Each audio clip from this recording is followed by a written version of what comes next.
Now, the flood stories of the world aren't about water, they're about renewal. The belief that after destruction, something pure remains. Mesopotamia saw balance, India saw compassion, China saw repair, Greece saw rebirth, the Americas saw time itself restarting. Different worlds, same idea. To destroy is to make space for life again. And we still live by that pattern. Every time we rebuild, forgive, or start over. The ancients spoke in water. We speak in change, but the message is the same. The flood isn't the end, it's the beginning that follows. Before Noah, there were already boats over every sea, and every one of them carried the same hope that after the storm, something worth saving would remain. Over 4,000 years ago in Mesopotamia, people lived between two great rivers, the Tigris and the Euphrates, rivers that gave them life but could also take it away. They told the story of a man named Unaptishtim, written on clay tablets in the Epic of Gilgamesh. In that story, the gods decide to flood the earth. One god, Ea, whispers a warning: build a boat, take the seed of all living things. So Unaptishtim listens. He seals his ark with tar and fills it with his family, workers, and animals. For 6 days and 6 nights, the storm rages. When the waters finally calm, he releases a dove, then a swallow, and finally a raven, just as Noah would thousands of years later. But for the Mesopotamians, the flood wasn't punishment. It was a reset, a way to quiet the noise of creation and bring the world back into balance. To them, water wasn't wrath, it was renewal.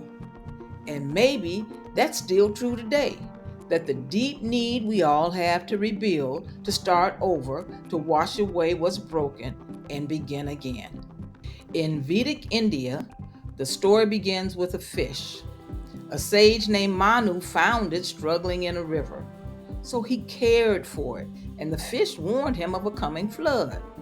The fish was Vishnu, a god in disguise. When the waters rose, the fish grew to immense size, pulling Manu's boat to the top of a mountain by a great serpent rope.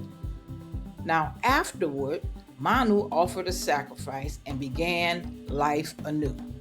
In India, this wasn't divine anger, it was divine partnership. Manu survived because he showed compassion, not because he was chosen. In China, the flood came when Gong Gong, a fiery god, struck a mountain that held up the heavens. The sky cracked open and the seas poured down. Humanity nearly drowned beneath the collapsing heavens, but the goddess Nua melted stones of 5 colors to patch the sky, restoring order and peace. The flood wasn't a moral lesson, it was a cosmic balance restored. Disaster wasn't evil, it was imbalance. Repair was divine work. That belief shaped how Chinese thought saw the world. Today, we still live by that rhythm, patching our own skies, fixing what breaks instead of cursing the storm. Different continent, same instinct. When chaos comes, restore order. The Greeks told their own version too. Zeus, angered by corruption, decided to wash the earth clean. He warned one man, Deucalion, and his wife Pyrrha. They built a wooden chest and drifted for 9 days before landing atop Mount Parnassus. An oracle instructed them to throw stones over their shoulders. Those stones turned into men and women, humanity reborn from the bones of the earth itself. For the Greeks, this wasn't just survival, it was transformation. The flood didn't destroy, it purified, making humanity one with the earth again. So, today, we echo that in every phrase about starting fresh or turning over a new leaf. Their myth became our language for resilience. Across the ocean, in ancient Mesoamerica, the Aztecs and Maya told of a flood that ended one of the world's greatest ages. The man Cox and his wife Xochiquetzal survived inside a hollowed cypress tree, floating until the waters fell. A dove descended, teaching them to speak new languages and repopulate the earth. For these civilizations, the flood marked the end of one sun and the birth of another. Time wasn't linear, it moved in cycles, worlds rising and falling again and again. Today, the same idea shapes how we speak about endings, not as failures, but as the turning of an age. Different land, same truth, life returns always. Different names, different mountains, different gods. But every story holds the same bones. A flood sent by higher powers, a survivor warned or chosen, a boat, a bird, a mountain, and a new world that follows. From Utapnishtim to Manu, from Nua to Duklion, from Cox to Noah, the pattern repeats the memory itself. So why? Because it's memory. Around 10,000 BCE, as the last ice age melted, rising seas swallowed coastal lands across the world.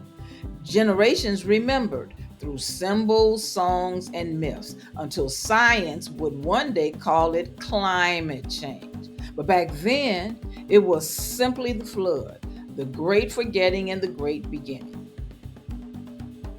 Now, the flood stories of the world aren't about water, they're about renewal.